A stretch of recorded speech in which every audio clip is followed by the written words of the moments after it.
Bonjour Patricia Chaplotte, bienvenue. Bonjour. Vous êtes donc la directrice générale d'Hopscotch Décideur, créatrice du prix de la femme d'influence, et vous publiez avec Anne-Marie Rocco ce livre, Égalité femmes-hommes, une grande cause et après. Je l'ai ici, c'est aux éditions Erol. Est-ce qu'il y a une part de bilan du quinquennat d'Emmanuel Macron sur ce thème précis, l'égalité femmes-hommes ?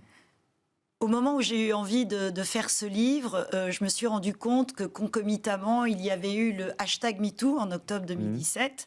Et en novembre 2017, un mois après, le président déclare que la grande cause de son quinquennat serait l'égalité femmes-hommes.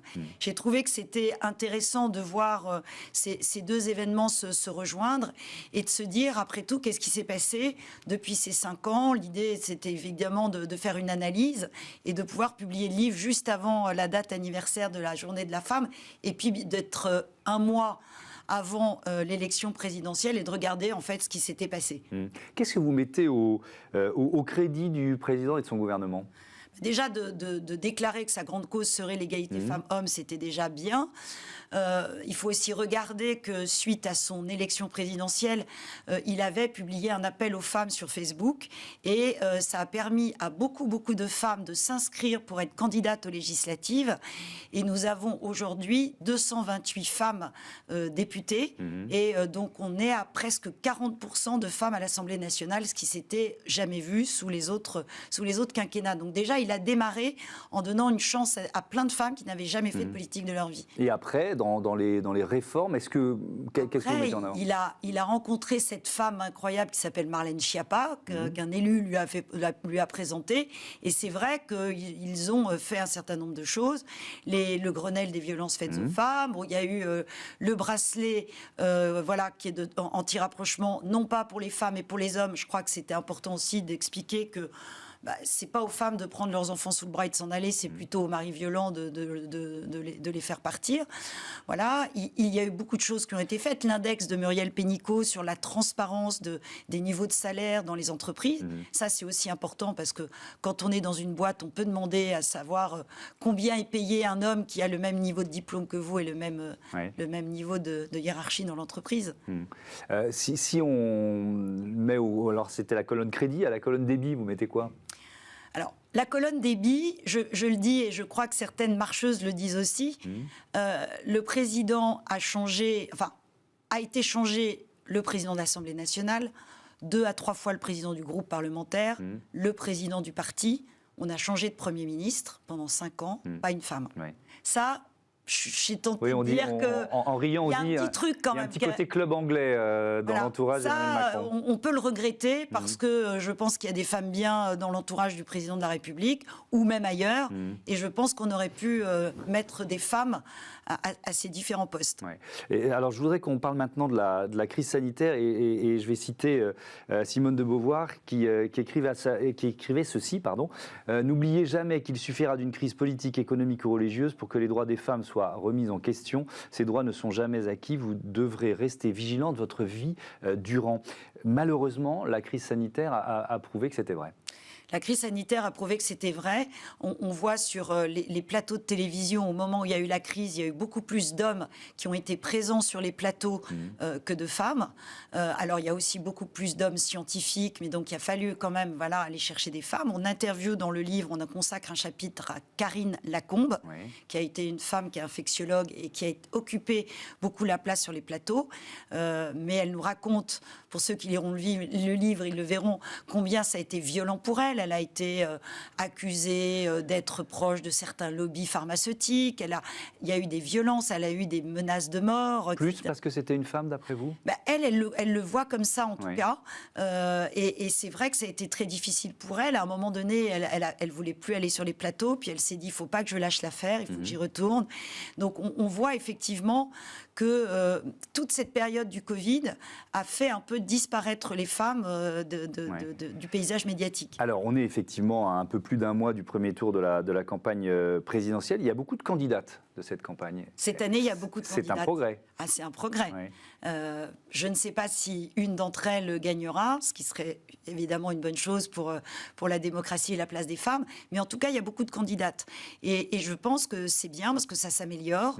On a une candidate d'un parti traditionnellement très masculin, donc Valérie Pécresse, qui est la candidate pour les Républicains, ce qui est une victoire, je trouve, pour les femmes.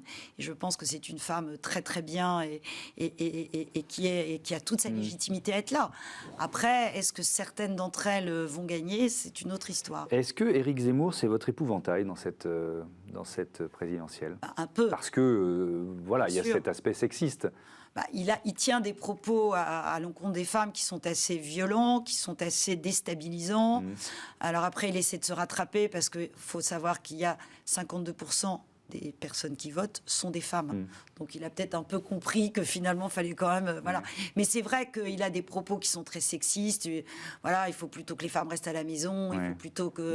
J'en ai un extrait du Suicide français, l'un de ses best-sellers 2014. Les femmes, je pense qu'il faut le rappeler quand même, on est en campagne, les femmes ne créent pas, elles entretiennent. Elles n'inventent pas, elles conservent. Elles ne forcent pas, elles préservent. Elles ne transgressent pas, elles civilisent. Elles ne règnent pas, elles régentent. En se féminisant, les hommes se stérilisent, ils s'interdisent. Toute audace, toute innovation, toute transgression. Je sais bien que le candidat de Reconquête dit maintenant je suis fait de la politique, tout ce que le polémiste a dit avant, on le balaye, voilà, mais c'est peut-être un peu facile. Ça va à l'encontre de tout ce que vous défendez quand même. Ça va complètement à l'encontre. Et des hommes comme Éric Zemmour, il y en a d'autres beaucoup moins connus, beaucoup moins médiatiques, voilà, à tous les niveaux de la chaîne des entreprises, dans l'administration, etc. Donc ce qui est important, c'est justement de pouvoir lutter, de pouvoir mettre des femmes à des postes beaucoup plus importants, à des postes où les femmes prennent des décisions pour justement changer tous ces discours très sexistes. Ouais. Alors vous consacrez, il y a plusieurs chapitres, il y a 10 femmes qui comptent, 10 femmes d'influence. Alors j'ai choisi de parler de Julia Bijawi, qui est la cofondatrice, la présidente de Frishti, parce que vous faites un constat qu'on a plusieurs fois réalisé et combattu d'ailleurs ici. Les investisseurs préfèrent les hommes. Comment changer ce machisme financier ? Ça date pas d'hier, parce que quand on parle aussi même des femmes créatrices d'entreprises, indépendamment de cet univers de la Startup Nation, c'est toujours plus compliqué pour une femme d'aller voir un banquier et d'aller lui demander de l'argent pour créer son entreprise que pour un homme. Alors, on est nos propres ennemis. Je vais faire la caricature. Nous, qu'on arrive, on va dire « Bonjour, monsieur le banquier, j'ai un petit projet qui est pas trop mal. Est-ce que vous pourriez me prêter un peu d'argent, etc. » Les mecs, ils arrivent « J'ai le projet du siècle, c'est génial. Voilà, vous allez me prêter 4 millions, 5 millions, etc. » On a aussi quelquefois ce sentiment où on ne sent pas notre place, où on est un peu timide, où on a un peu peur, on n'ose pas demander. On nous a toujours éduqués les femmes ne parlent pas d'argent. C'est pas joli. Donc c'est vrai que cette Startup Nation et ce monde des entreprises de la nouvelle économie, on pensait que cette génération allait justement casser tout ça. Et en fait, je retrouvais un chiffre que l'association Sista a mis en avant avec une étude qu'ils ont faite, que finalement, il y a simplement 5%, je crois, de femmes de la start-up, du monde des start-up qui arrivent à obtenir des financements, alors que dans le secteur beaucoup plus traditionnel, c'est 30%.